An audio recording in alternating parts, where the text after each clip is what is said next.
Go.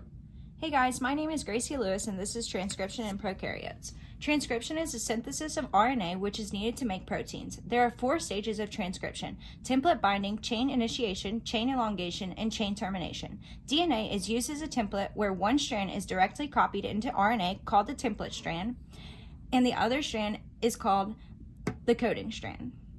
One key difference between DNA and RNA is that thymine gets replaced by uracil in RNA.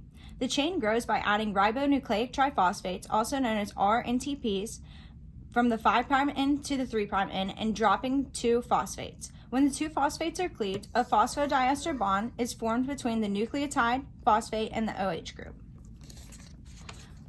The RNA polymerase, existing as a core enzyme containing 5 subunits, cannot start initiation of transcription. This requires the help of a 6th subunit called the sigma factor, a protein that allows specific binding of RNA polymerase to the promoter region, turning RNA polymerase into a haloenzyme that can now start initiation of transcription.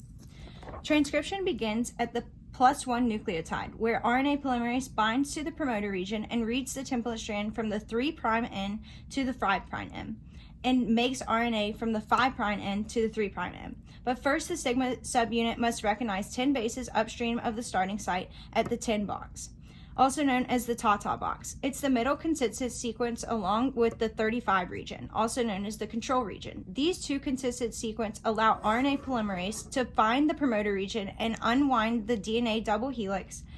Once the haloenzyme has bound to the promoter, chain initiation begins with DNA strands separating to form a transcription bubble.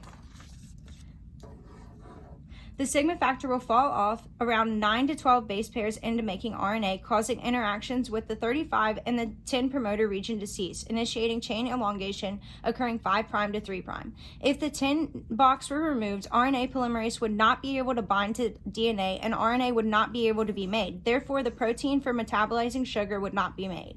Chain termination is often row-independent but can also be row-dependent. Row-independent termination is set up by an inverted repeat, which is pretty much how it sounds, a base pair repeat but reversed. This leads to a termination hairpin being formed in RNA, allowing base pairing within the same strand and halting DNA polymerase, signaling dissociation of DNA and RNA pairs, which can occur due to the weak AU bonding. Row-dependent termination